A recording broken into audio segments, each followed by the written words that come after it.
Hi, welcome to Ready Retro Racing. So we're going to do a race preview now for Saturday the 5th of August. So anyway, good weekend's racing ahead.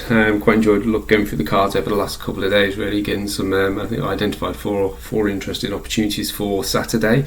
Any regular viewers to the channel will have noticed I've been a bit quiet the last couple of days. Decided to take a couple of days off, didn't really want to get too involved into the slop fest that had become Goodwood.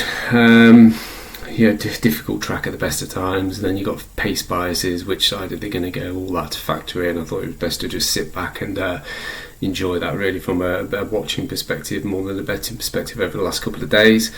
But I think the racing looks good for Saturday, though. We have got more rain around, unfortunately, but I think if we know what we've got, we can work with that a little bit better than not knowing what we've got. Anyway, so on to the action. I have actually got one at Goodwood, so we'll start there. I think it's probably a good start point. So if we look at the 225 at Goodwood, Sweet William's going to be our favourite here, 1 mile 6, Coral Summer Handicap. Very good race. I'm under no illusion Sweet William is probably a group horse in a handicap here. Will take some beating, probably doesn't really have any obvious weak links that we can see. So as I say, under no illusions that he's not going to be the easiest horse to beat tomorrow. But there is one in here that I think represents a bit of value, and one I'm going to put up as an each way play. And that is the Timmy's to be trained Mr. Curiosity. Now, a couple of reasons I like this horse. I mean, I think a lot of people are maybe looking at this horse and thinking, oh, it's a 6-year-old and taking on younger horses here. But yes, he is a 6-year-old, but he never actually started racing until he was 4. So he obviously had some issues as a 2-year-old and as a 3-year-old. So it was always up against it from the start anyway, coming into these races, into these novice events as a 4-year-old, given 10 stone, up against young 3-year-olds. So I thought he ran reasonably well in this time with Charlie Fellows, culminating into winning a handicap at Ayr on good soft over 1 mile 6, pretty much what we're going to get here at Goodwood tomorrow. If not, we're going to probably be a little bit softer. Then it moved to the Tim Easterby yard, and I think if you look at his form for Tim Easterby, it's improving, and it looks like it's stepping up a level. Now, I quite liked his first run this season at Newcastle. I thought that was a really good starting point off 90. Then went to Chester and ran really well. I thought, that race certainly wasn't run to suit for the horse that day. He was caught up in behind. All the ones kind of first 4 home were all sat much more prominent than he was. Good kind of solid Chester form there. Horses like Box to Box, Dream Harder, Cormier, Chester Specialists. He off a mark of 89, he wasn't beaten far at all, considering he was coming from off the pace that day. So I thought that was a good run. It was quite an eye-catching run. Eye-catching to the extent I kind of was tempted to back it next time at Ripon, but I didn't actually back it. And the reason I didn't back it is because I'm quite a big fan of Chillingham. I think Chillingham's probably a little bit of a live outsider for the E-Ball later this month. And I just didn't think, despite getting £7 or £8, I just didn't think Mr. Curiosity was good enough to be picked Chillingham up. But he did. And Ripon has its undulations and not too dissimilar to Goodwood in some ways.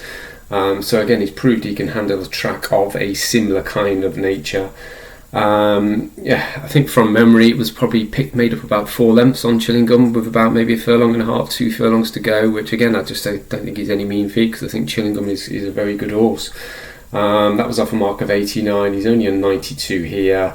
He's going to have to step up again. It is a harder race, it is a better quality race, but I think I like this horse, the fact that he's just improving with every run now.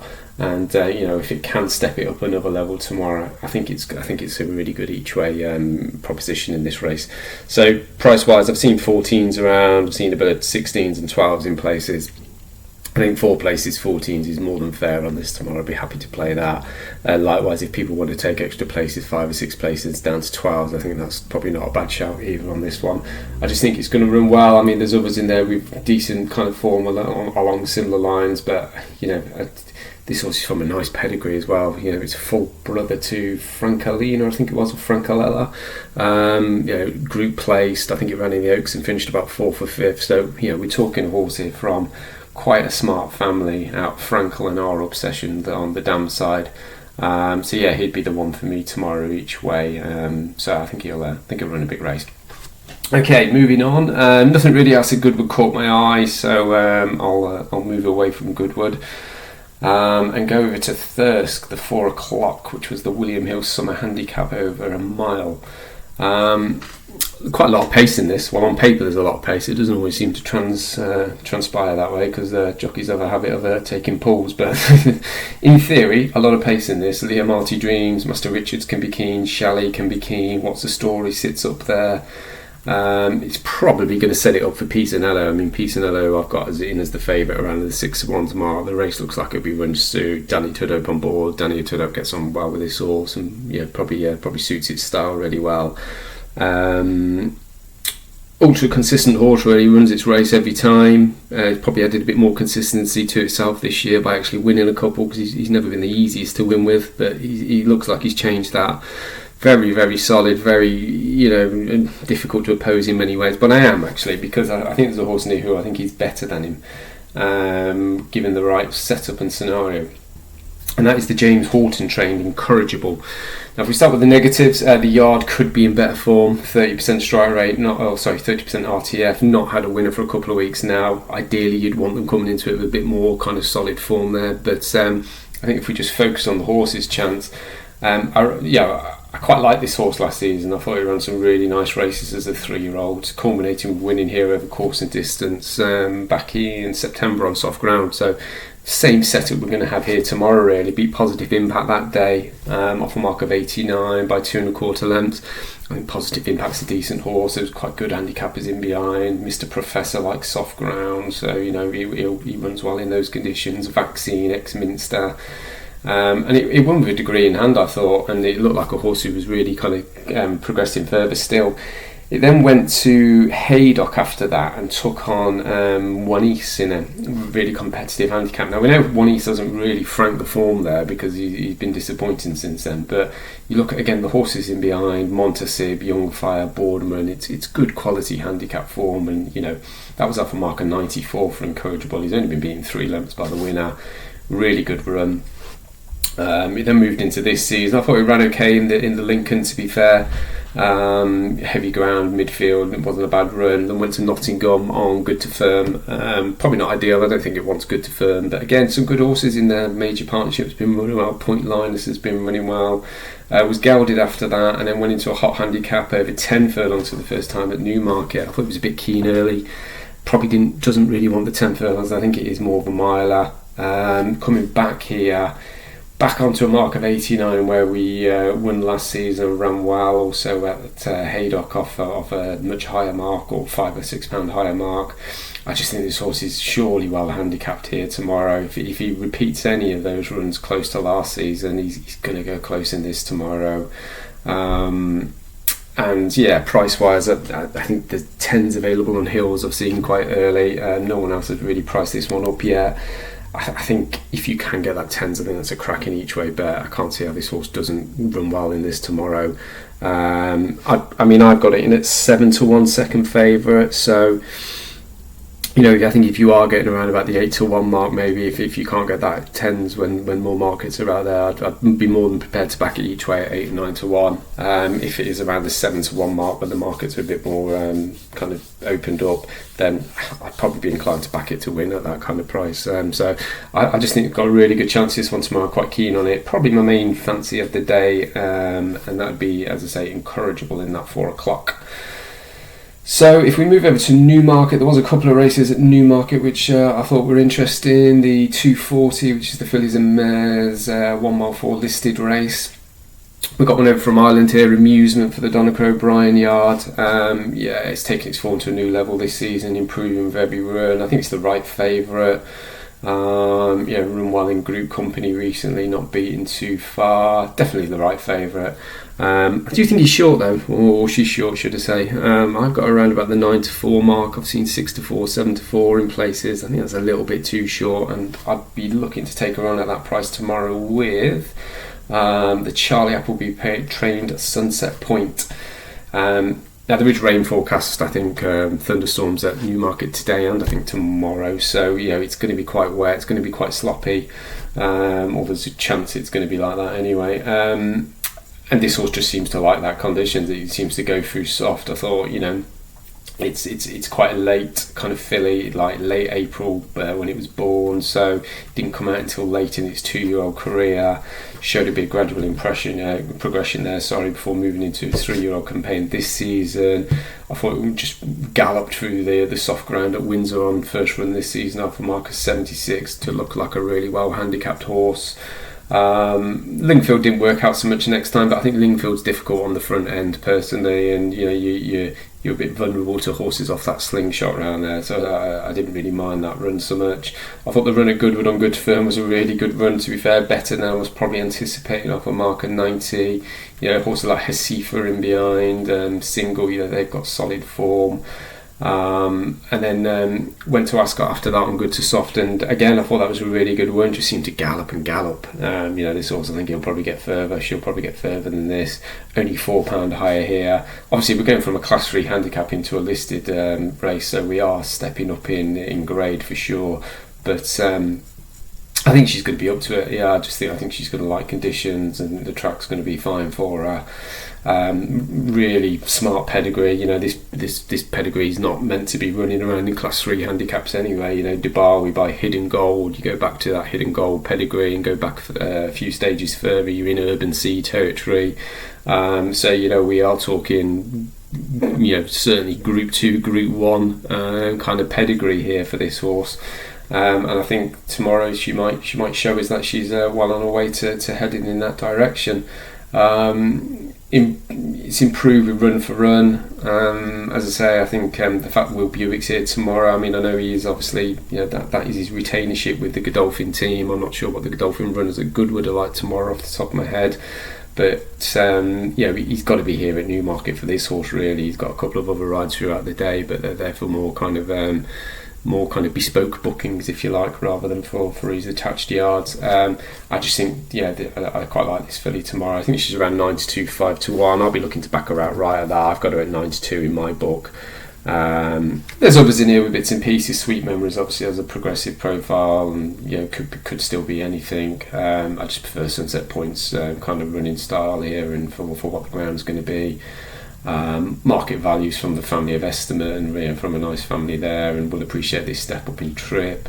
Perfect Profit could outrun its price. I thought there's bits and pieces in there on his form line, but I just think Sunset Point's the one I want to be with in this race tomorrow, and she'd be an outright win bet for me at minimum price of probably 9 to 2. But if you can get a bit bigger, obviously great. I've got a funny feeling this one might be backed a little bit tomorrow. I think the price differential between her and Amusement might kind of contrast, and we might be more looking like a 2 to 1, 7 to 2 come the off, but we'll see on that. Okay, and then finally, if we go to the 425, no prices up on this one yet, so it's a case of waiting and seeing how this one pans out. Looks a bit of a rogue gallery race, this one, to be totally honest. Cheap Pieces first time, Blinkers first time on a couple of them, Wind Up first time, Hood first time. I think they've all got question marks against them in some capacity. Gulmarg's probably more likely going to be your favourite, very consistent horse, but it doesn't really seem to quite get his head in front of this mark maybe. But first time Cheap Pieces could bring some improvement. I think he probably sets the standard in many ways, certainly for consistency. I've mentioned Maharajas Express before as a horse I think he's well handicapped, a horse I quite like. Pulled way too keen last time with first time Pieces, comes back here a week later with first time Hood and Holly Doyle on board. I kind of respect it, but I still think this horse is quite green and finding its way a little bit. Could dot up here because I think it's better than this, but I'd be inclined to probably want to take it on soft ground here tomorrow. The one I quite like actually, and it's purely based on the fact that I think he's got the best pieces of form in this race if you ignore his last run, and it's the Marco Botti train, Out of Shadows. Now again, I don't think the yard are in the greatest of form, which is not ideal, but if you look at this horse, last season, put some decent runs together, culminating in first time Pieces effort at Epsom at the back end of last season, first time Cheap Pieces, behind Ben Acre. Ben Acre's a useful animal, only beaten 2 1/4 lengths. I think Ben Acre might run reasonably well at at Goodwood tomorrow. Is it tomorrow? He was gelded after that and put away for the season. That was off a mark of 80. Came back at Wolverhampton in April. I thought won that with plenty in hand. I mean, it's not the strongest race in the world. It's a Class 4 around Wolverhampton, but I thought he won it with plenty in hand off a mark of 80.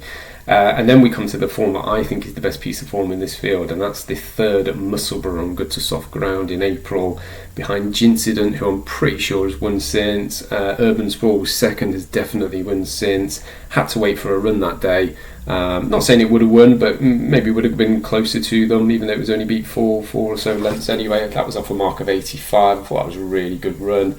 A little bit of an eye-catching run that day, I thought.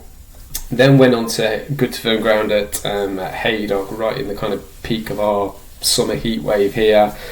Ran disappointing, you can't say anything more than that. It was a disappointing run. Difficult to know what excuse you can offer for that one. Maybe the ground, maybe just was had some sort of ailment on that occasion. But it's been given a break since then as well, so that suggests there may have been a problem of some sort. It's had 50-60 days off since then. It's had a pound taken back off it, so he's a pound lower than that really good run at Musselburgh. I think if this horse gets back to the kind of the two runs at the start of this season off 84 here, he's got to go close in this tomorrow, I think. We've got Benoit Delisea on board, a jockey I quite like as well. Will handle the ground. I think there's a bit of heavy ground form, winning form in that pedigree on the dam side. So it is going to be a bit of a price kind of perspective race, I would say. I mean, I've got it in here at 5-1. I'd be more than happy to probably back it outright at that kind of price, 5-1, 11-2, 6-1. I just wonder whether, because of that last poor run, we might get offered a slightly bigger price at the start here. This could be the kind of horse who opens up at 8s to 9s, and I'd be inclined to probably back it each way if it is up around that kind of price. So yeah, he's the one I kind of like in this tomorrow. As I say, you've got to give it an excuse for that last run. You look at some of the others. As I say, I wasn't in love with the Kierad Kentucky Bluegrass form lines. I mean, they're quite closely tied in. I mean, they've obviously got scope for improvement, and they could carry on and improve. But I thought Outer Shadows had a better profile look to it. Burstow's difficult to assess. First time wind up, first time blinkers. I think it's coming from France recently. Is that right? Yes. Hectic's a bit in and out, but he's got definitely chances on his best form. He'd probably be a danger, to be honest, tomorrow.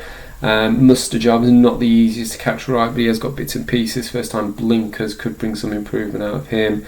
But yeah, as I say, I like that Outer Shadows run, mainly that Musselburgh run this season, and the Wolverhampton one was a nice win as well. And I'd be looking at playing that one possibly each way tomorrow if we can get somewhere around about the 7 or 8-1 mark. But 11-2ish, I'll be more than happy to back outright. So we'll leave it there. 4 tips for tomorrow. So hopefully we can have a good day. As I say, there is rain around most places, so hopefully everywhere doesn't turn to slop and we end up with 30 non-runners across the card or anything like that. Hopefully we can dig out a bit of profit. And yeah, have a good day really. So all the best. Thanks very much. Cheers. Bye bye.